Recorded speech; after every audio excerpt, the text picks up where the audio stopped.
The boys! Yo, it's your boy, Will Compton. Another episode of Bussin with the Boys. Also co hosting with me, Taylor Lewan. He's not here today. He's also not featured in this episode, as this was an episode I did right before. This is the episode I did right before I came to Oakland. I did this episode with Lavonte David, flew out to Oakland the next day. This was back around that time. Yeah, I'm not going to talk too much about. I'm not going to talk too much about the game this week. We all know what week it is. Will's team, Taylor's team, Raiders versus Titans. Not going to get into it. Not going to get into it. Especially after yesterday for the Raiders. Yes, am I pissed off? Yes, I'm pissed off. Do I want to talk about the game? No, I don't want to talk about the game. I'm going to do this intro. I'm going to make it short and sweet. So that way you guys can listen. It's an awesome episode with Lavonte David. But first, we got to thank our sponsors, Hunter Briley, Regal Realty Group.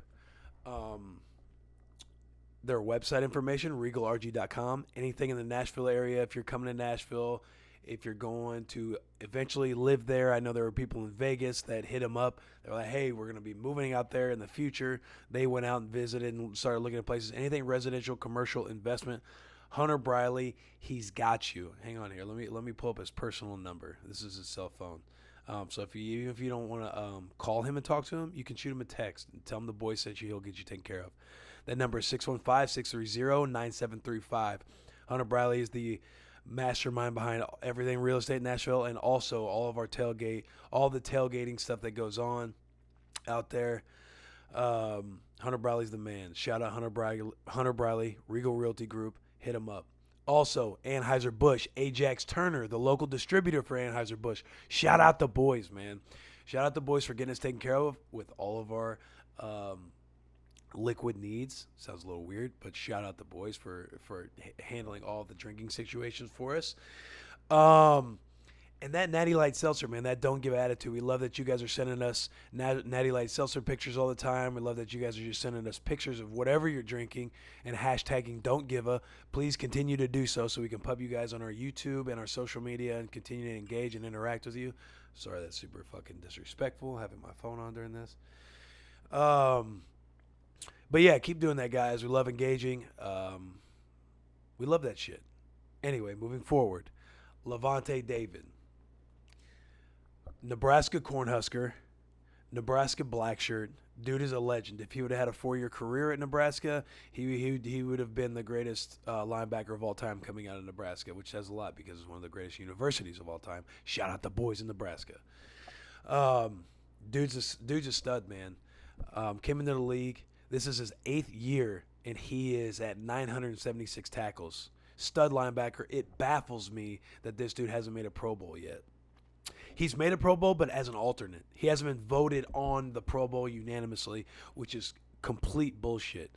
And it sucks because he's in the category of outside linebacker and when you're in the category of outside linebacker, you're in the category with all the, pass rushers, all the guys who get sacks and everything like that, who blitz off the edge, who put up, who pad the stats in the sack section, and tackles for loss and all that bullshit.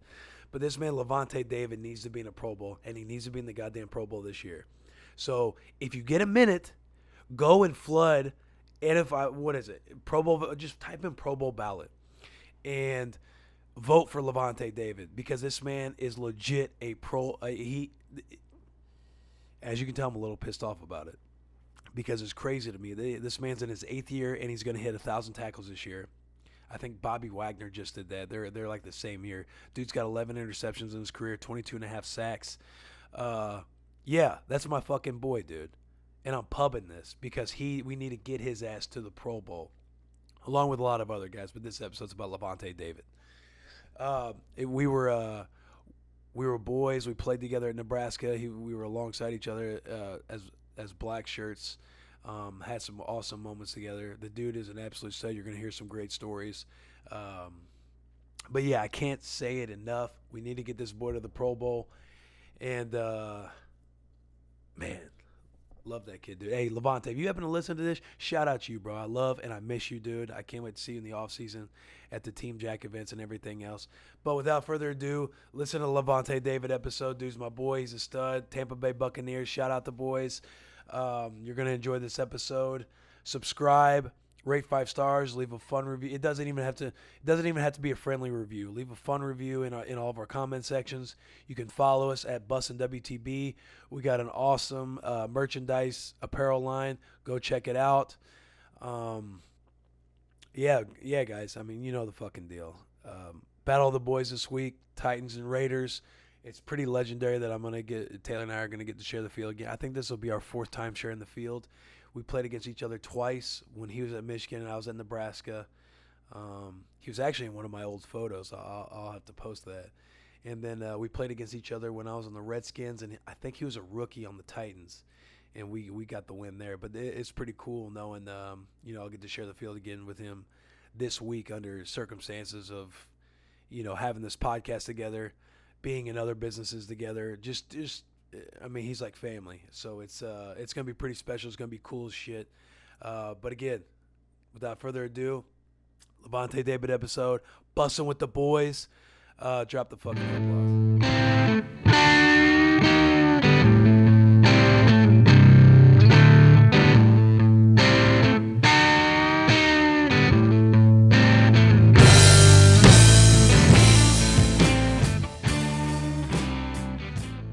You guys talking shit? Yeah. Is Lavonte, or is your mic good? Yes, my mic is good. Because, hey, I'm telling you, even when you move away, like, I don't want your low-tone voice. Because your bottom lip really gets in the way of a lot of stuff. I'm going to talk in the mic every time just for you. Your bottom lip gets in the way of a lot of stuff, and I really don't want to be pissed off on this pod because I'm excited that you're here. I don't care. Your boy. Hey, what do you think? I love it, bro. I love it. Your boy's got a pod. I know, man. It's blowing up, too. Adapt, improvise, overcome, man. You know what I mean? Mm-hmm. Not playing ball right now. Right.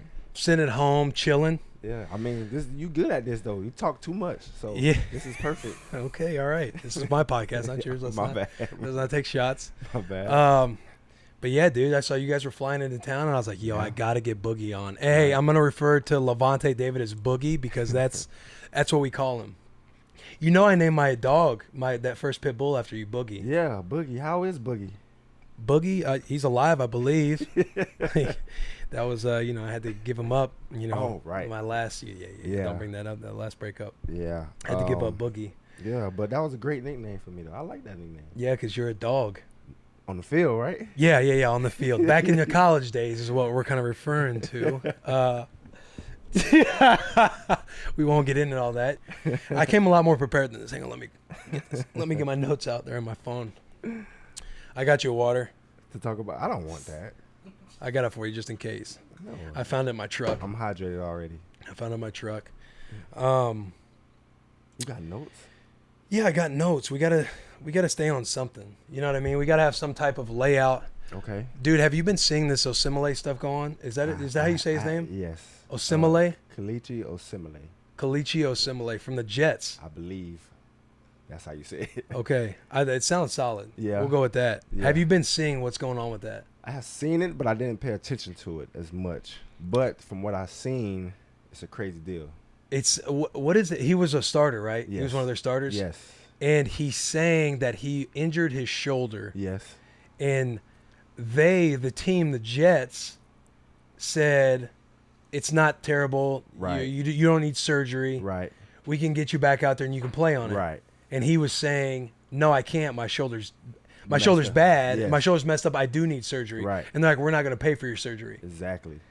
And did you see what came out today? I did not see. By the time this comes out, I mean, it'll be, it'll be past tense. But yeah. what came out today is he got surgery, right?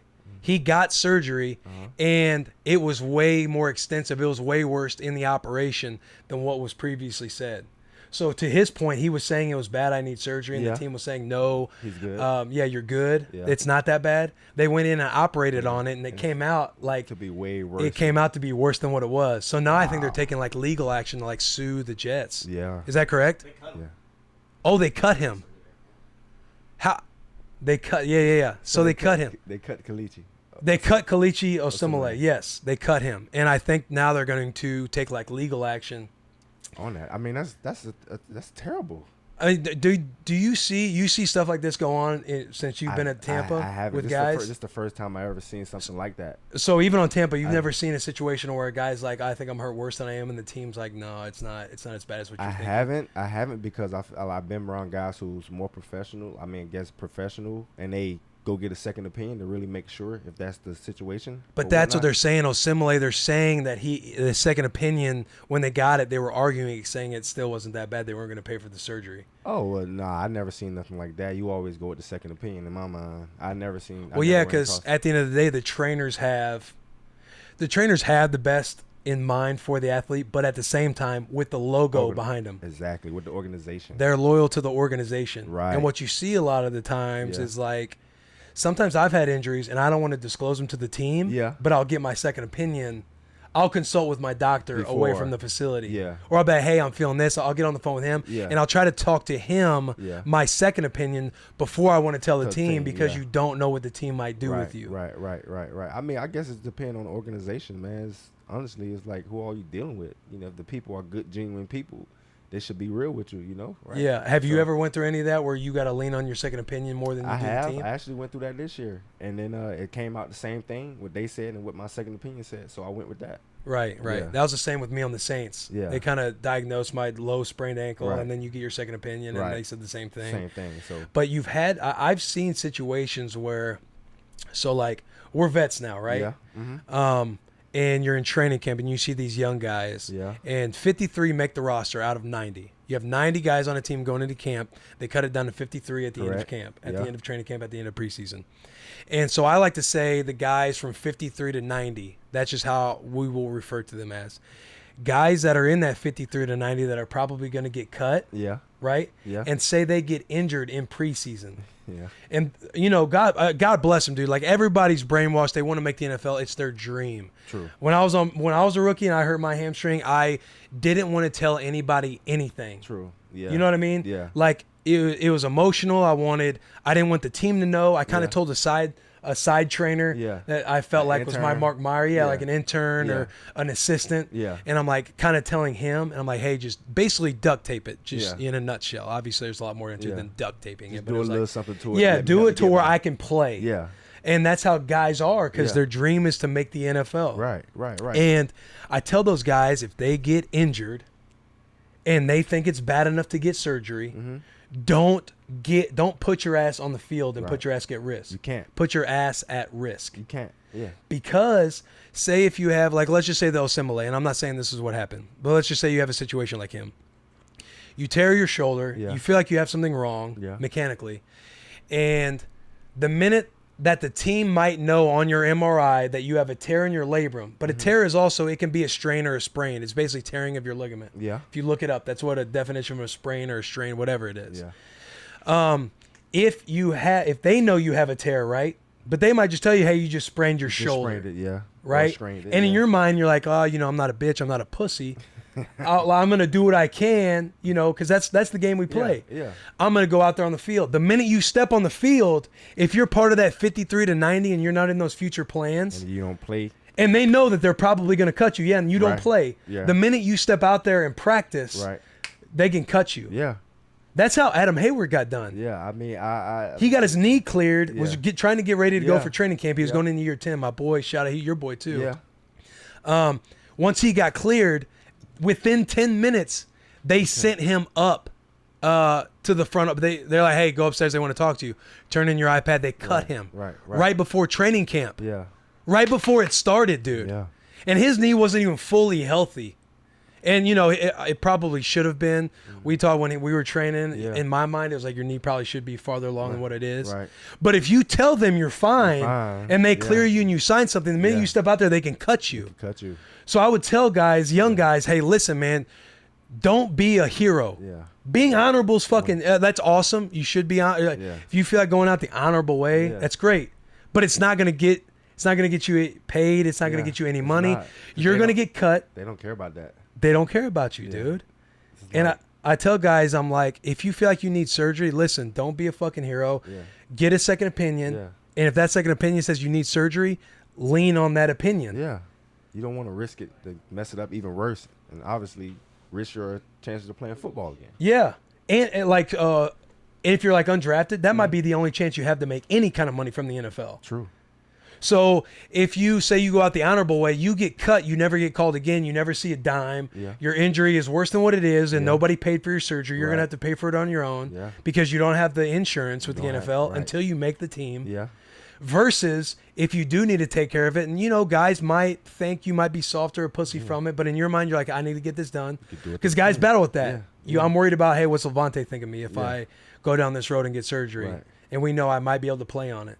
But if they pay for your surgery, you go on IR, you get a split in your contract. So if you're a rookie, you go from like $450,000 to like 270 or 280, 300, whatever. Yeah. You make that. Right. You get a credited season. You get an accrued season toward your benefits. Yeah. You get to come back healthy. Yeah, you get to put it into your 401k. Yeah. You get to come back healthy. You get to be in a OTAs the next year. Yeah. And you're not sitting at home cut. Exactly. It's a slippery situation, dude. Yes, it's very slippery, man.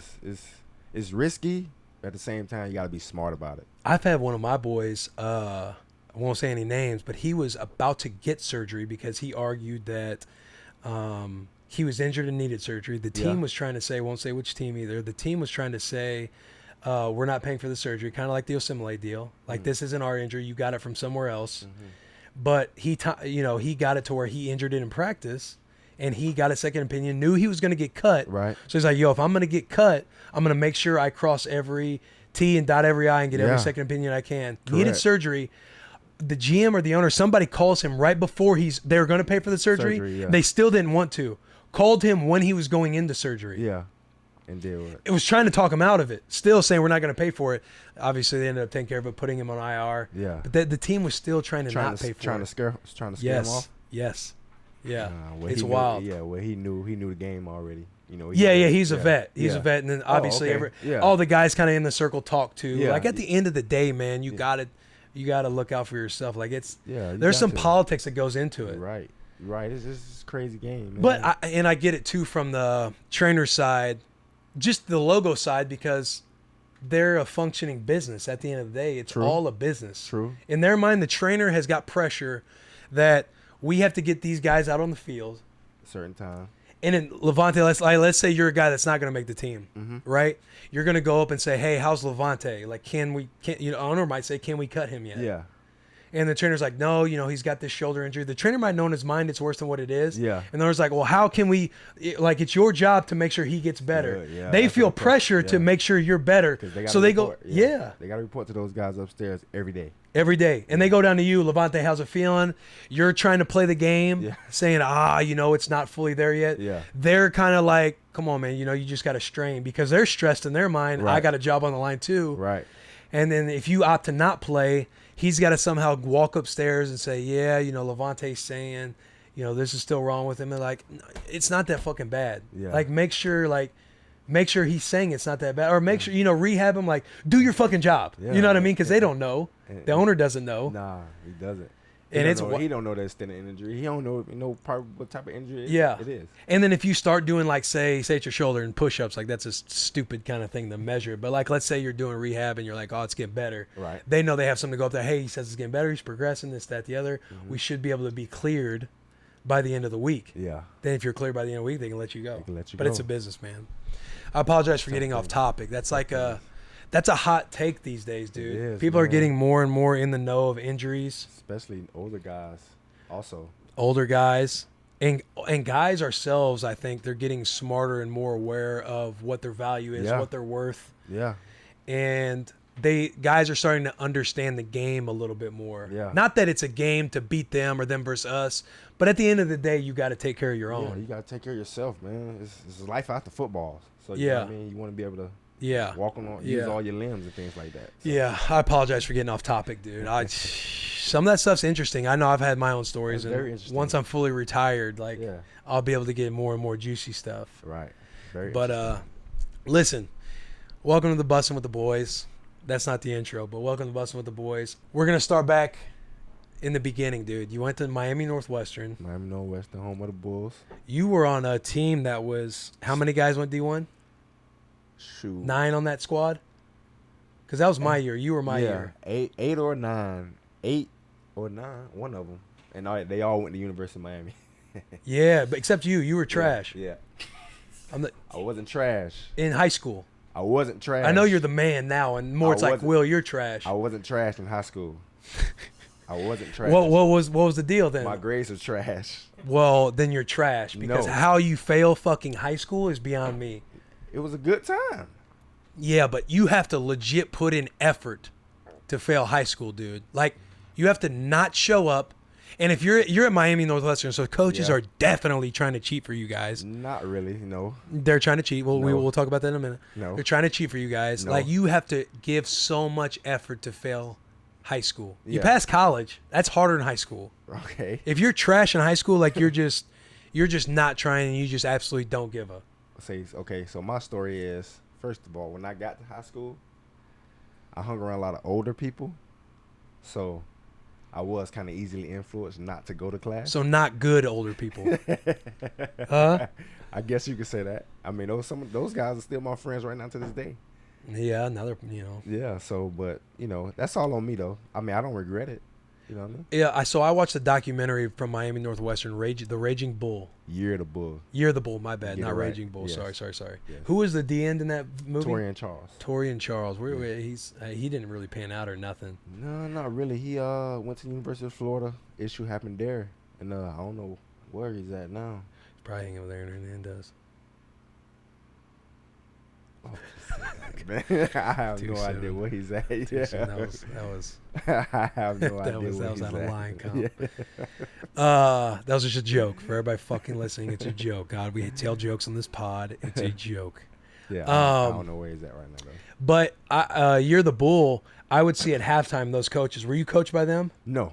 Well, the head coach was my coach 1 year. Those coaches had these kids in the shower at halftime. Yeah.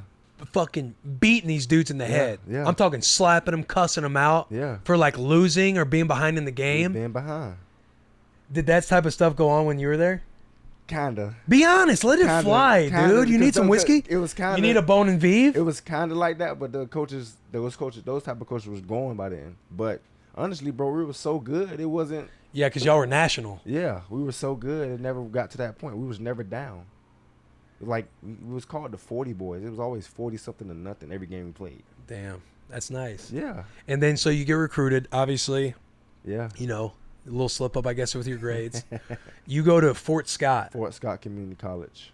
What's the difference The between skis. going to a JUCO The and skis. playing, the skis? You had you, Yoshi Hardrick, Yeah. Brandon Kinney, JPP. JPP, Jason Pierre-Paul. Yeah. All you guys were on a squad. Yeah. Y'all beat Cam Newton's team No, we lost. in the Natty, right?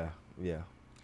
What was playing at Fort Scott like compared? Like, what's the JUCO life like compared to Division I, Division II, like all these other high end athletics in college? JUCO life is basically still a high school kid. I don't know, man. I don't know.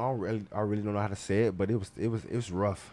It's Grimy? rough, bro. Grimy, bro. It's rough. It's a grimy business, man. And I'll tell you a story when I first got there. Okay. So I got we there late. Fucking gooey stories, boy. I got there late, right? Yeah. So You got to Fort Scott late? I got Fort Scott late. So and going into camp. They had So to try to everybody- pass your grades. No, I just didn't know where I was going yet. Hmm. So, I got there late. So everybody already did their conditioning and everything. So everybody's in perfect shape, great shape. I wasn't in shape because I didn't know what I was doing. And I got a call from Eddie Brown, Antonio Brown's dad. Called me, said he wanted me to come up. So I was like, yay, forget it. I'll come up. I'll give it a try. So I went up. Wait, what did Eddie Brown do? He was a running backs coach, and Okay. he was coaching up there. Okay. Up there at Fort Scott. So he gave me a call, went there, we got there doing the conditioning test. The fucking conditioning test was 4 220s, 16 110s. Hang on. 4 220s. 4 220s. Was it 4 or 8? It was 8 220s. One of them, 4 or 8 220s. What's a 220? 220 yards, basically. Yes. You run like across the field and back? No, it's like a big curve. You running around. It was ridiculous, bro. It was ridiculous. But yeah, it was 4 220s, 16 110s. 16 fucking 110s, dude? 16 110s and like 20 something 40s. 20-something 40s, bro. 20-something 40s or 60s. Are y'all resting? Like I'm saying, rest. is it like you know how we did quarters? Did you have rest in between? Yeah, it's rest. I mean, it's rest between each exercise. So like you get through the 220s, you gotta rest, and then you do the 110s, gotta rest, and then you do the 60s. So I get to like the third 220, I'm fucking crawling on the ground. In the first set? In the first set. I'm crawling on the ground. God. I'm crawling on the ground. I'm getting cursed out bad. I'm getting called all type of B's, soft, P's. B's, go ahead, bitch. You getting called a bitch? Yes, bitch, soft. You're from Miami. Everybody from Miami soft. They Yeah, debatable. No, It is debatable. I'm just kidding. Everybody from Miami soft. Y'all don't know how to work. Then, oh man, getting killed. I'm crying, bro. I never got talked to like that in my life. Now, would you say Fort Scott? What's that series on Netflix with the JUCO? Fuck. What is that called? Gosh. Nick, look up JUCO Netflix series. What? Gosh, what's it called, man? Because I just Last Chance U. Last Chance U. Is it like that? Is it like that at Fort Scott? Yes. It was really? Worse. I think it was worse. Okay, give me a story from your head coach degrading one of the guys. Yes. You know, because in Last Chance U, the guy said, "I'm your Hitler now." Told it to like a Jewish kid, right? Yeah. Didn't he, Blas? Yeah, I think he said like, "Yo, I'm your Hitler now." He never said anything like that, but he did say, "I'm a bitch," and his 4-year-old daughter could beat me in this conditioning test while you're crawling. While I'm crawling. Yes, bro. It was bad. It was bad, bro. I never got talked to like that in my life, so I'm pissed off. I'm pissed. I get up, I walk away, like I'm done. I'm not doing this shit no more. I'm done. I'm quitting. Is there organization in JUCO like there is at like when you played in Nebraska? Okay. Or is it kind of like high school where you don't get done with practice, you go into a shitty locker room? And yes. Shitty locker room is terrible. You go in the dorms. The dorms is terrible. Trash. Yeah, the food was not good. It was bad, bro. It was bad. Do y'all have like meetings and shit? Yeah, we had meetings, but meetings was in classrooms and things like that. Like with desk? Like with desk. Yeah. Yeah. It was a rough life, but it really prepared me mentally. I think when you figured out, like, that's when I figured out I was really mentally tough. Yeah. Going through that. And then you go to Nebraska. What made you choose Nebraska? When I chose Nebraska, because I wanted to stay away from home. I didn't want to come back home. Why didn't you want to come back home? I kind of felt comfortable being away from home, making a name for myself being away from home. Okay. So being in the Midwest. Why do you feel like if you were going to be at home that would hurt you? I don't know. Just at that point in my life, I just didn't want no distractions. You know what I mean? Yeah. Like I had the opportunity to go to South Florida. Right, because that was who was close. Yeah, I had the opportunity to go to South Florida. Talked to my parents. I told them I wanted to go to South Florida actually, but it was like, nah, we don't think that's a good opportunity for you. I mean, obviously because it's South Florida at the time, they were good, but they weren't on the big stage yet. You know what I mean? And then they felt like Nebraska was a better opportunity because I mean, definitely. Yeah, better opportunity.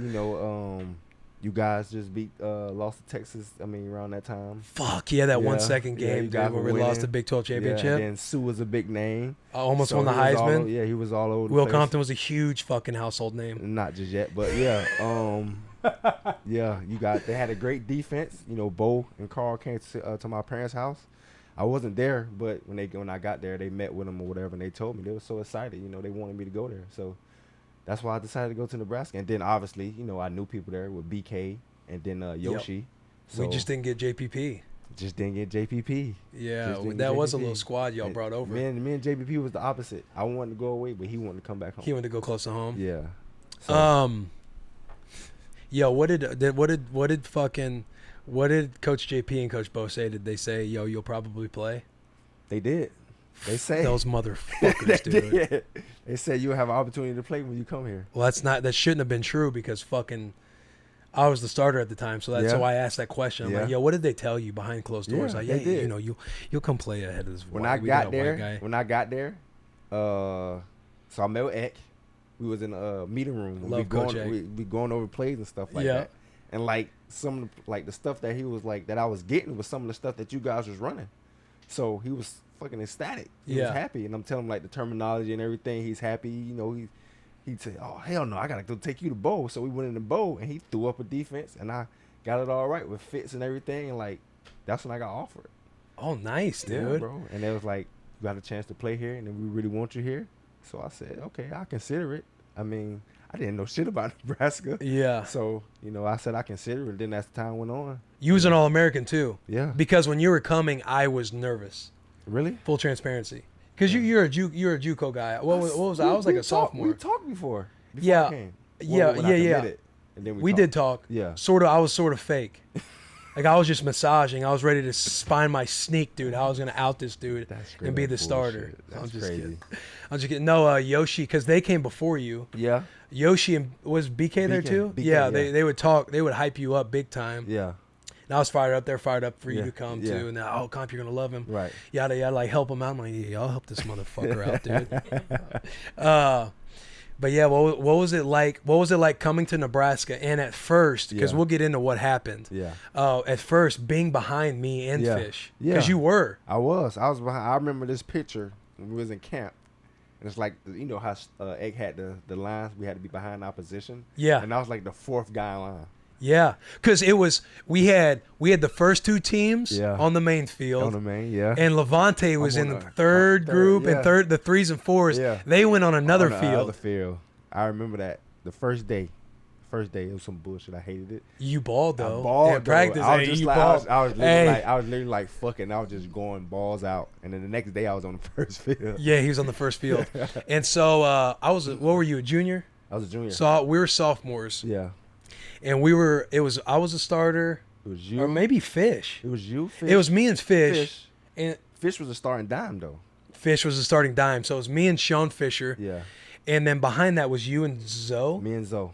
Lavonte and Zoe. Mm-hmm. And then in dime, it went Sean Fisher, nerd, so, academic All-American. Shout out Yeah. Sean Fisher. Yeah. It was Sean Fisher, me, and Lavonte. Yeah. And I was salty that Fish was the starter. Yeah. And you were probably salty that we're ahead of you. Y'all ahead of me, So yeah. in training camp, Sean Fisher, Niles Paul, shout out Niles. Well, I ended up getting the first team base. When there's three backers. Yeah. When there's three backers. Yeah.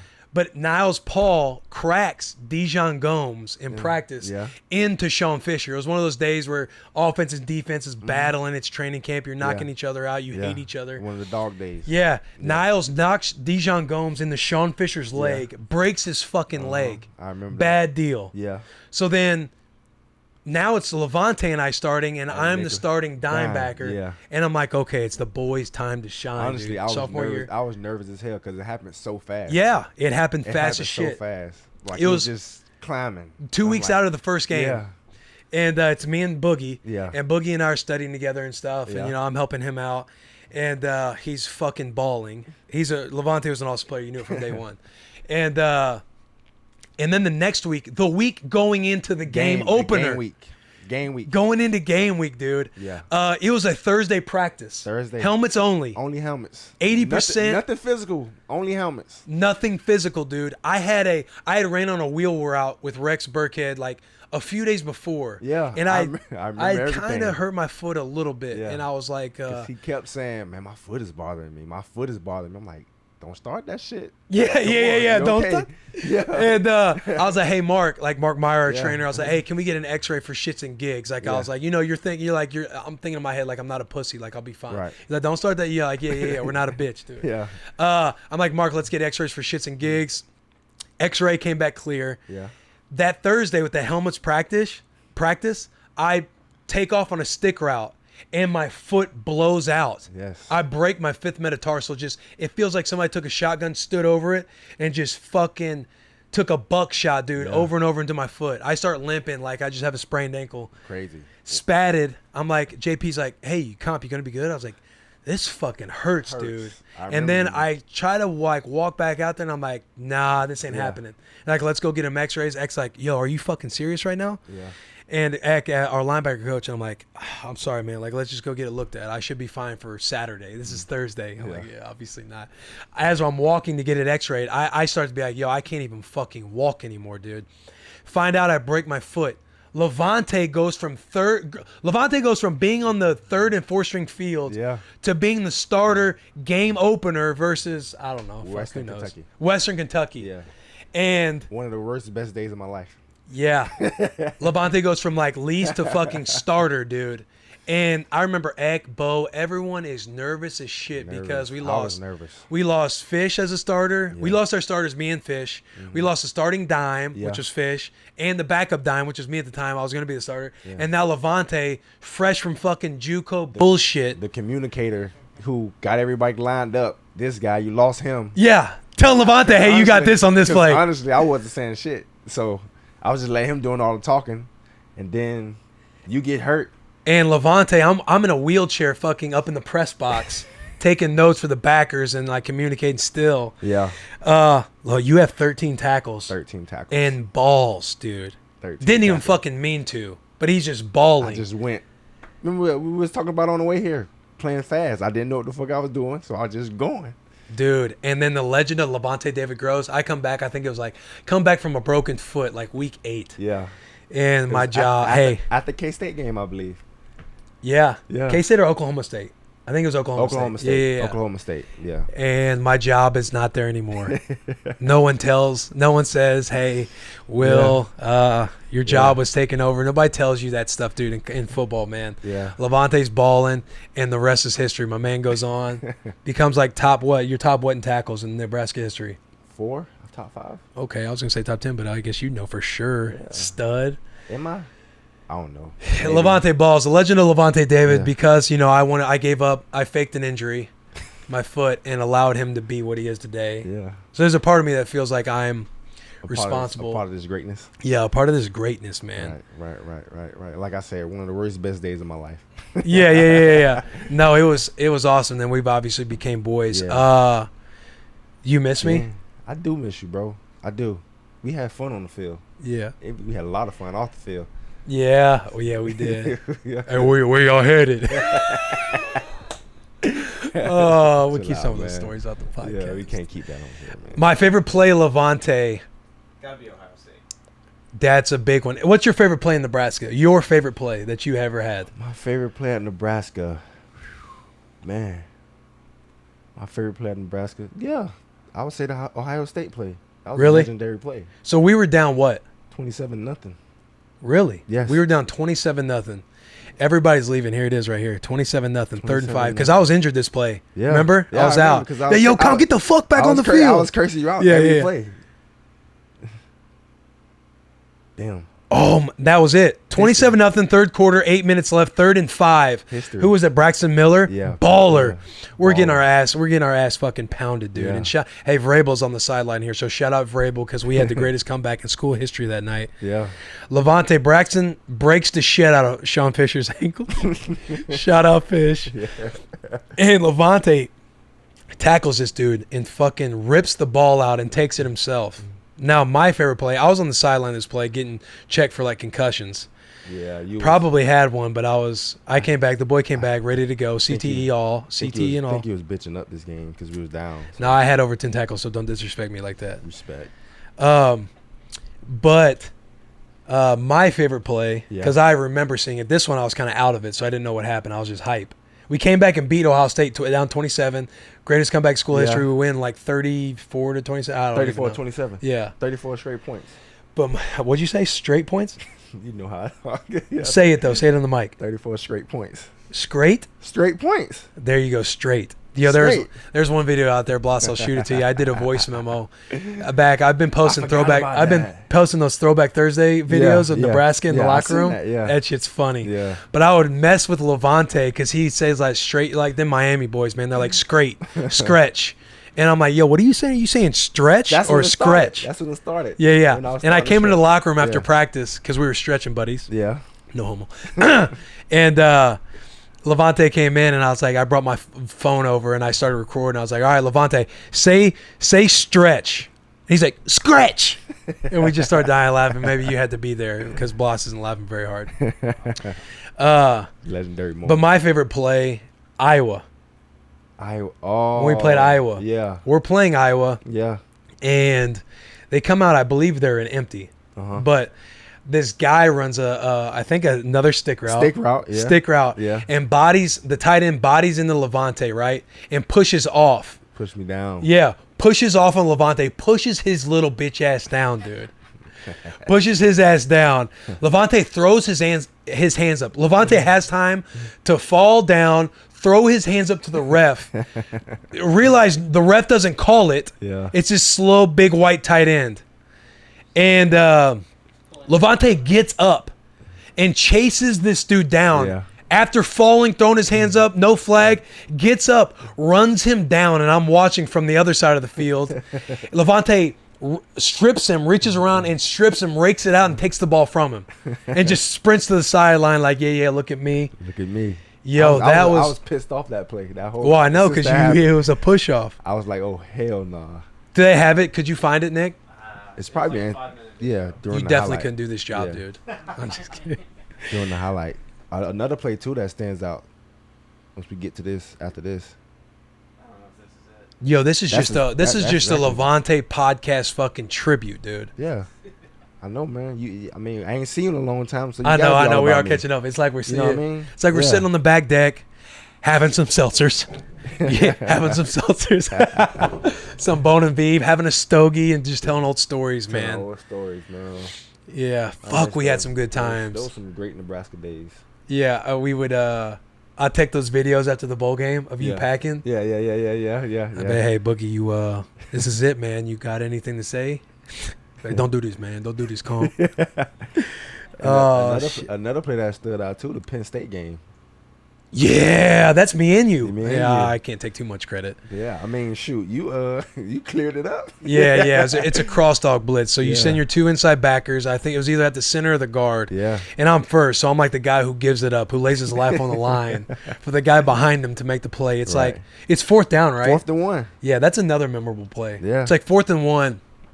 And I hit the center, the guard, whatever. Right. Kind of freeze Lavonte up, and it's just you and Silas Red. Was it it was Silas Red. Was it Silas? Silas Red, yeah.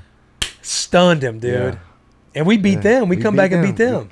We beat them. They was. Or we made it stand. I don't know, but that was a memorable play too. Yeah. So fast forward, we got all these highlights up here. So now you're in the league, second round pick. How many backers went in front of you? Like 9 backers? Yeah, I think my backer class was one of the best classes. You went early in the second round? Yeah, I went mid. It was Luke, Dante Hightower, Bobby, Zach Brown. Oh, I'm not being disrespectful either. I'm just trying to look stuff up. Keep talking.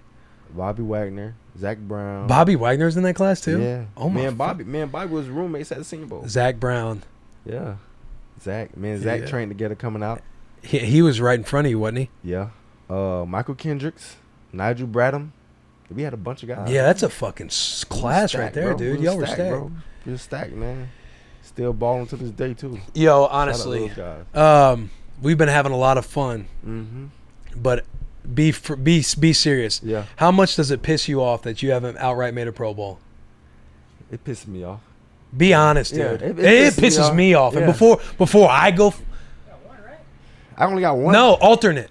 I was alternate. No disrespect. He was an alternate. Yeah. And whoever was ahead of him was playing in the Super Bowl, right? Yeah. So you got to go. It was TD. Thomas Davis. Yeah. Stud. Salute him. Yeah. But outright making the Pro Bowl, dude. Yeah, man. You've had. This is year what? 8. Year 8. So you've had. I'm looking right now. You've had 7 seasons. Yeah. 6 of them you've had over 100 tackles. Yeah. 5 of them you've had over 120 tackles. Yeah. I should have made a Pro Bowl at least 4. A legit 4.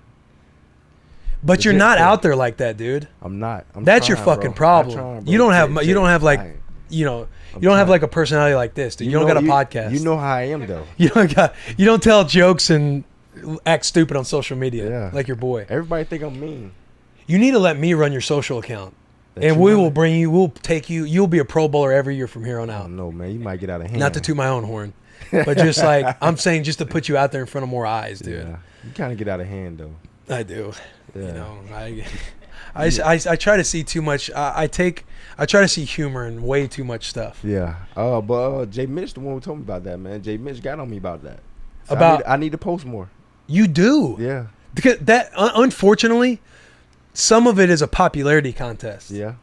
And you're just not out there like that. Right. Here, bring up his stats, please.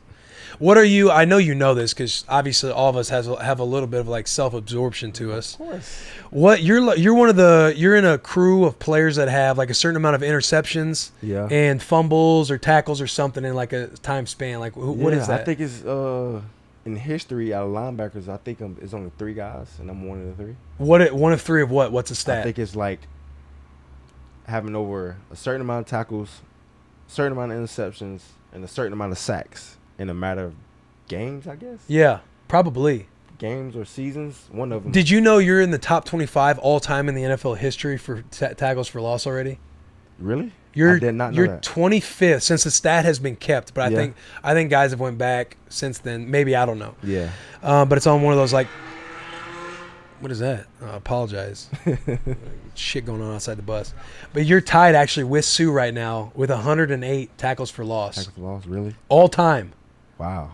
And I'm talking guys that are retired. You're still currently playing. Yeah. You're at like 108.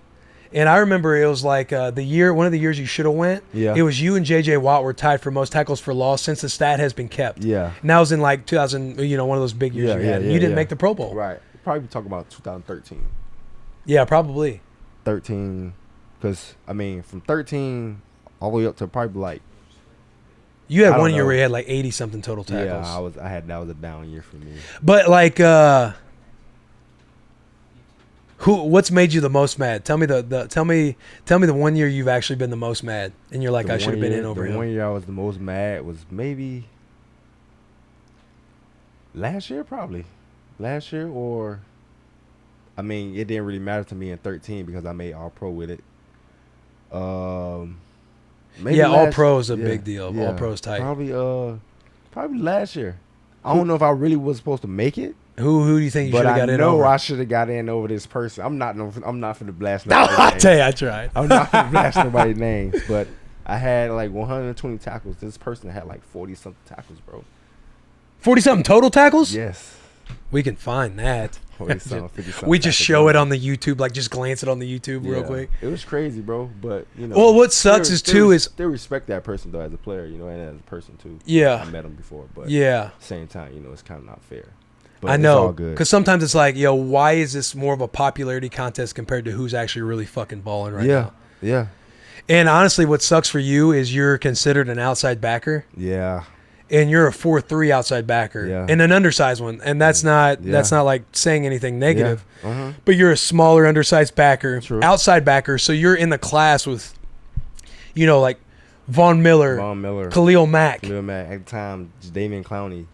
You're in with those guys who are considered outside backers, even though they're pass rushers. Pass rushers, yeah. I think they need to do something to where it's like pass rushers and just, Mike and Will's in 4-3s should be just considered inside backers. Inside backers, yeah. You know what I mean? Yeah, well, now I'm considered an inside backer. So since you're in a 3-4? Yeah. Yeah. How do you like playing for Coach Arians? I love it, man. He's a great dude, man. He's one of those, when you want to coach that's straightforward, a straight shooter. And he's a straight shooter. Straight shooter. He's a straight fucking shooter, dude. Straight fucking shooter. And I love it. I love it. Does that differ from the coaches you've had in the past? What head coach is this for you on the Bucks? 4. Because y'all have been trash. That's it just 4. is what it is. I've been on some shitty teams too. 4 head coaches, Will. How does Coach Arians compare to the ones in the past? Oh man. Because he's a straight shooter. He don't sugarcoat. He don't try to hide things. He lets you know what it is. What is something different that he's brought to this organization this year compared to since you've been in the league? Swag and confidence, man. Swag and confidence. But give me an example. What does that look like? Give me an example. You're like, oh, fuck, I didn't know he was like this. Yeah, I mean. Whether it's a schedule change or there's something organizationally, whether it's something team meeting-wise, give me something that's like, yo, I didn't even know this existed. Yeah. So you ever heard of catapults? Catapults. Like they measure like the speed that you go in practice or how much running you doing in practice. Yeah. Stuff like that. I never had that. The GPS stuff. The GPS stuff. I never had that. And now we got them this year, so it monitor a lot of guys and it keeps guys healthy. So we haven't had like in the years past, we had a lot of, tough injuries with hamstrings and guys going in and out or whatever. But now this year, because we have a whole staff to monitor that stuff, and a good nutrition staff to monitor that stuff, and like it's good. Like this is probably one of the most healthier years that I've been around. They keep guys healthy, yeah. They take care of guys on the field. So this whole staff, like this staff designated to the GPS, they basically monitor and collect data from practice and games, and see how much you guys run, how fast you run, from like 10 miles an hour to 15 or above 15. And if you how much you're jogging and walking. If you're getting too many reps, they're gonna back you down to ease you up. Like, hey, you gotta chill out. You getting the like you had this much in a game. You had this much volume in a game. We're gonna taper you down in practice. Yes, exactly. Damn, for real. Wonderful, bro. He said, "Wonderful, bro." Wonderful. And your injury rate, you feel like it's probably went down because of it. I feel like I'm probably the healthiest I've been in a while. And you think a lot of it is due to the stuff he kind of brought in. Yeah, just the practice tempo, the way things are going, the way things are going, the way they take care of you off the field, the way they monitor stuff, everything, bro. It's all collective thing with the coaches, the staff, everything. It's everybody great. Communicates a lot better. Everybody communicates. Everything is structured. You go home a little earlier than what I'm used to, so you get rest. So it's pretty good, bro. That's awesome, man. Yeah, man. And they don't.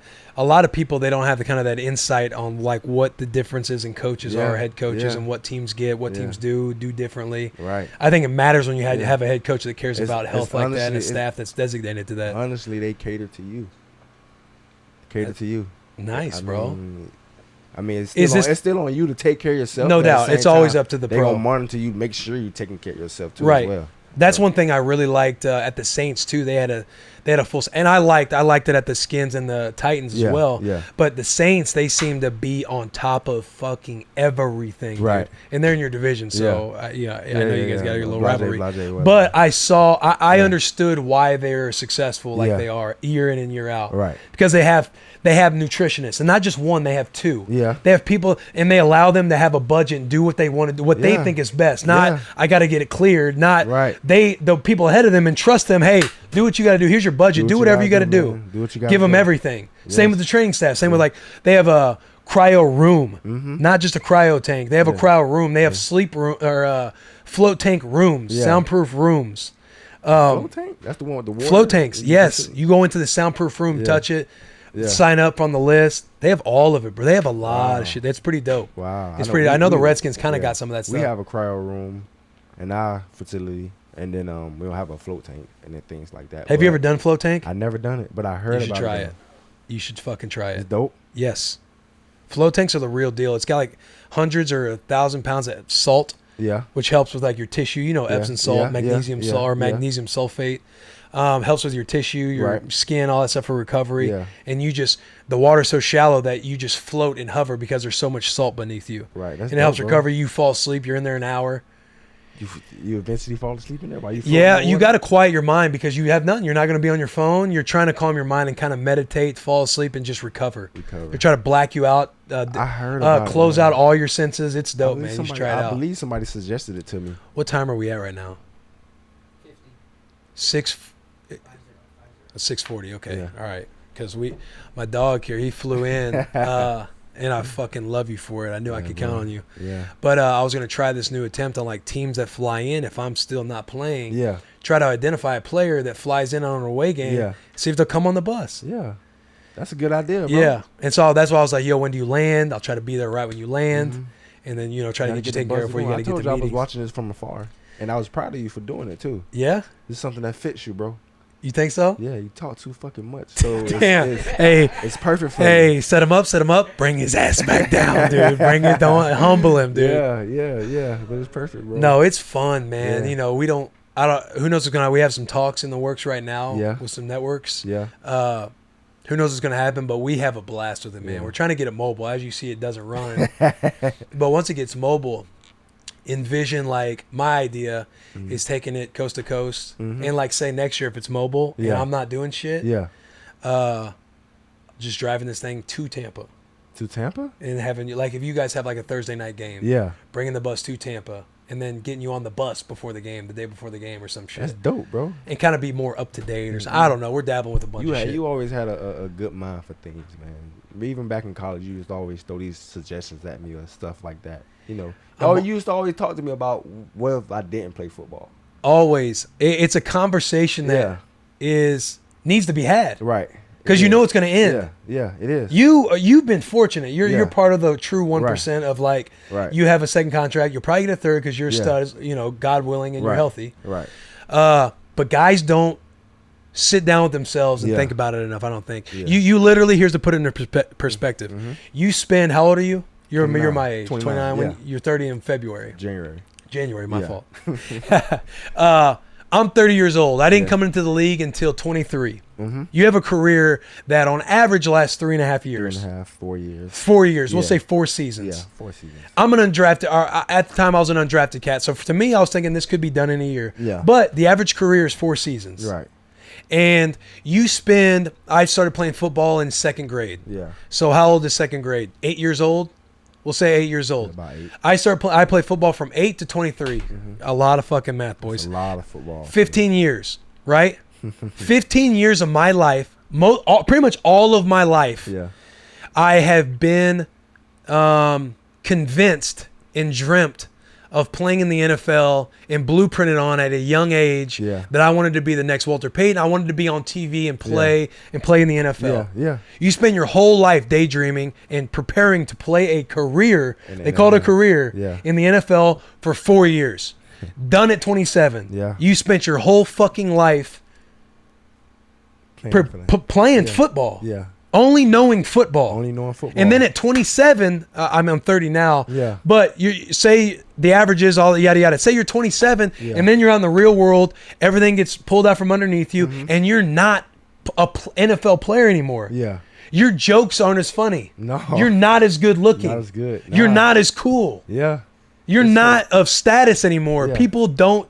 And not that it matters to be cared about like that. Yeah. There's a part of you, yes, you're self-absorbed absorbed a little bit, and absorbed a little bit, and you have a little bit of confidence and swagger about you since you play in the league. Yeah.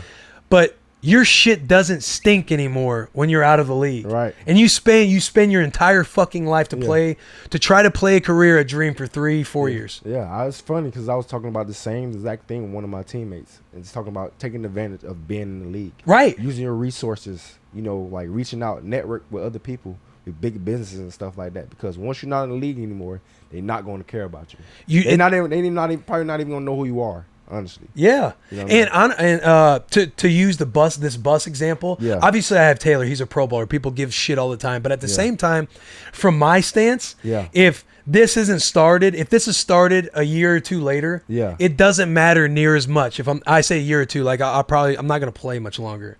It's just the reality of my circumstance. Not that I want to play until the wheels fall off. I want to walk away from the game on my own terms. Yeah. Right. Yeah. And so if I were to start this a year or two out of the league, it doesn't hit the same. Yeah.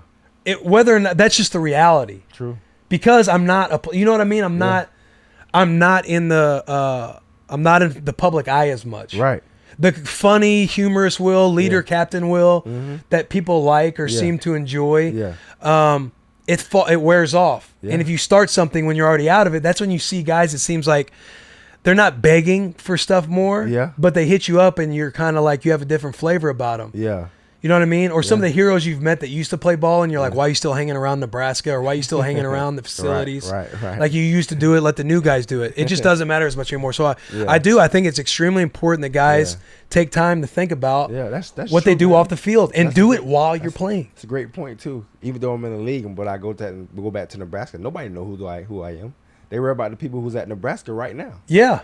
And they'll know who you are now because you are a all-pro. Yeah. You're a stud football player, Lavonte David, who they can hang their cap on because you play good when you were there. You're still playing in the league, so you're still relevant. Right. If you were to come 10 years later and you never went back to Nebraska, people would know who you were and say, yo, hey, remember Lavonte? Yeah. But you don't have the same juice. Same access. You don't got the same juice. Yeah, you don't. So it's important for guys that do think about shit while they're playing. Do it while you're playing. Do it while you're playing. Do it while you got a little bit of juice right now. Got a little bit of juice. So that's kind of what this stuff is. Where you at? What's up, Blasi? 55. I love it, dude. We're solid right now. We're cruising. Yeah. What else do we have? What else is on tap? Top 100 for the last time you made the top 100? Yeah, I ain't been. How many times you made the top 100? 3 times, I believe. Were you on this past year? No. Oh. No. Sorry that I'm not completely up to date with the boy. I do all watch good, you from man. afar. Fucking root hard as shit for you. That's all good, man. Past 3 years I haven't been on there. The past 3 years you haven't? Yeah. The last year I was on I there. thought you was were a maybe couple years ago, 2016. dude. Yeah, 2016. But the boy, Lavonte, he does, man. He needs more. You need more. You Yeah, got man. respect, but you need more public respect. Yeah, so People do. I'm going to shoot out to the social media world. You know, I'm start try to get on it and stuff like that. But as you know, I don't be on Twitter during the season. Yeah, and yeah, you know, I understand it. Yeah. I do. I really Yeah. do. Like when you're playing and you have people chirping you. Yeah. I know Nick, my best friend, is on the bus right now. Yeah. Nick, he would when we were at like Nebraska, pretty much every walk, every year, Nick would always like, you know, you type in the name, you see what people are saying. There's the years people love you. Yeah. Then there's the years where people are shitting on you and Yeah. trash you. Yeah. I get it, man. You know, it does matter. You gotta protect your mind because you gotta stay focused because you got the goal in mind is to win a championship. I started. Let me tell you the reason why I did it. I started it. It's crazy. It's a funny story. You already know about it. I'm sure it happened your rookie year. Okay. But I started doing it because in 2013 we was playing the Jets. First game. I could talk about it now because I'm over it. It's years later. And also I was all pro that year, so I don't care. Ooh, flex on them. Nah, but 2013 we playing the Jets. Geno Smith. Like prior, he was running out of. Oh yeah. Yeah, You shouldn't have yeah. hit his ass. Man, look. So during the game, earlier in the game, he was running up the sideline, but nobody wanted to touch him because he was close to the sideline. Thought he was running out. Then he kept running up and got extra yards. The quarterbacks, man, they are some sneaky bastards, Sneaky. dude. They know. Sneaky, bro. So this time it was towards the end of the game. So I'm spying him. So once I'm chasing him to the sideline. So as soon as he about to step out, one leg was in the air. I pushed him, and it was on their sideline. It was seconds left. Will. Listen, you ain't got to tell me. I watched it, Yes, dude. it was He second was left. out of bounds. Yeah. No, he wasn't. Yes, man. he was. No, he Bring the was play not. up. No, he was Type not in out of Lavonte bounds. David, Geno Smith. It was. This is gonna pop up quick as hell too. Yeah, it is. But- He was out of bounds. I remember watching that game live. I remember watching it live, real time, and I was like, my exact reaction: Lavonte, what in the fuck are you doing? Yeah. Because they were down what? It was down what? 2 points, 1 point, 2 points. and Kicked the field goal, lost by 1. Lavonte gets a penalty. Very end of the game. Lavonte gets a penalty, hitting the quarterback out of bounds. That ball moves up there in field goal range. They kick a field goal and win the game. Field goal range, win the game. What happened on social media? I got fucking killed. What are a couple tweets that stand out that made you like, yo, I'm deleting this app? They need to get your dumb ass off the team. You fucking stupid. You. Anything racial?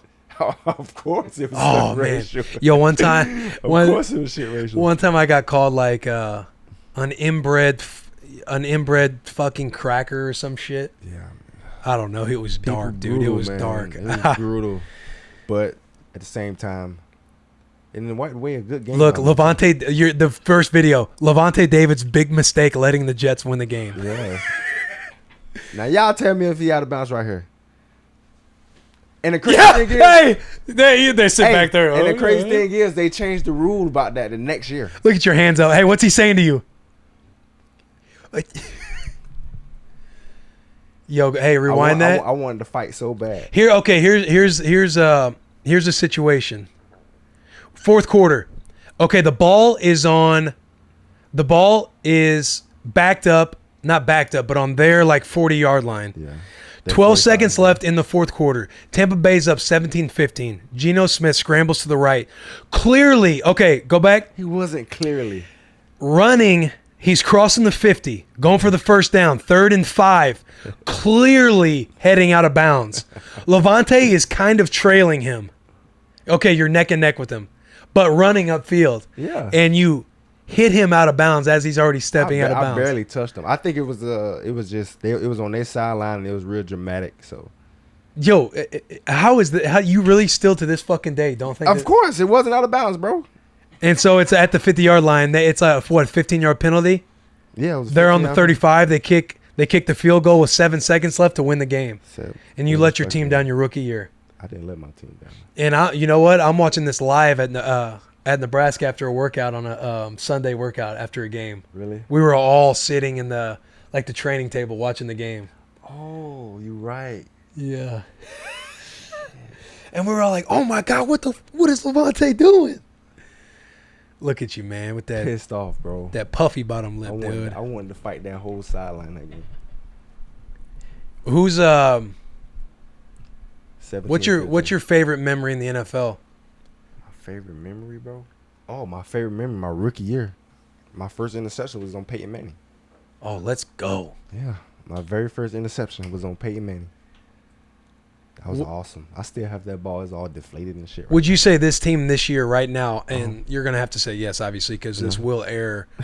This will air in probably December. Honestly, I want to air this thing around Pro Bowl voting. Yeah. And you should probably sneak back on the old social. Yeah. Just during that time. Yeah. Just so you can put all your stuff out, or have somebody do it for you. Have somebody do it for me. Okay. But I want to push this around that time because people need to fucking be more proactive and voting this savage in the Pro Bowl. I mean, look at you right here. You got a skinnier neck now. Yo, I love the beard game. I love I'm so proud seeing you grow up in front of my eyes. You got a beard now. Man, I told you. You got to go. It's not really a What do you got beard. here? What is this? What is that? A Rolex? It's a watch. How much was that? A watch. Yeah, look at that gold. Hey, zoom in on that, Blossy. It's a watch. Look at that. Is that a Rolly, dude? That's no Foley. I know that much. Oh, no way. You want to see how? Yo, you were stunting on them boys, man. Hey, thanks for coming on, dude. Most definitely. Bro. I got to get you back. This is getting me excited, though. This, yeah. This right here, mm-hmm. or the podcast? Because I love football, bro. Do you wish it was me out there in 51 right now, wearing 51? Unfortunately, it's not you. Make a clip and shout out Kevin Minter, dude. I got to meet him on our. We were visiting the Buffalo Bills, but I watch him now because we're like in the same situation. Yeah. He's wearing 51, playing next to you, and I'm like, fuck. Like, man, if we would have had the boys back, and you're playing with Sue. What's you Sue, happy bro. playing with Sue again? Playing with Sue, bro. I love playing with Sue. You feel like a black shirt connection, like it's dope that we're back, kind of on the same team. It's kind of cool because I you never played with him. I missed him. I missed him when I got there. I told him this the other day in practice. Like, Sue, if I'd have played with you, you would have been the number 1 overall pick. Oh, just chirping him. Messing with it. He got back on me though. He was like, "What round you went? Second? Yeah, if you would have played with me, you'd have went first round." Oh, dude, I appreciate you, brother. Yeah, I'm gonna get you back now, you, but I want you to get fined. This was fun, dude. It was fun, man. You have fun? Me, hey, was this? This is real. I appreciate that. Yeah. That's how we want to make it. We want people to feel like their guards down. They can say some stuff, whatever they want to say. Reminisce. Talk about football. Talk shit. Yeah, tell stories. We ain't get deep though, but good. We ain't get deep. Yeah, good. But we raised some hell. Yeah. we had enough out there. Is this your favorite? Did you like this one more in your Barstool appearance? Barstool? Nah, I like Barstool better. Oh my God, dude. I'm bullshitting, bro. I like it, bro. Do you like it more? Yeah, no, fun, if you say bro. you're bullshitting, look at the camera. Look at the camera and say. It's kind of like the same thing, isn't it? No. Look at the camera and say, "Shout out Bussin with the boys, dude. Best podcast out." Shout out Bussin with the boys, man. One of the best podcasts out. You still want releases during Pro Bowl? yeah, no doubt, dude. Nah, yeah. Shout out to Bussin with the boys, man. My boy Will Compton. Thank you for having me, bro. Best podcast out, man. Keep it rolling. We'll cut that up too. Hey, did you see what we did? The Jalen Ramsey. Did you see him shout us out in his press conference? I did. I did see that part. You retweeted it or something like Yeah, that. we put him on the screen thing. As like he was like, "Shout out Bussin with the boys." Yeah. Everybody, we all went nuts, dude. I mean, everybody went nuts. It was a fucking. We made the content ourselves. Was that? Taylor and I went nuts. Like, he's a stud, dude. He's awesome. Yeah, he is. He's awesome. He is. He just got traded to LA. Yeah. But he's awesome, man. He's a boy, man. He's for the boys. All right. But all right, let's get you back.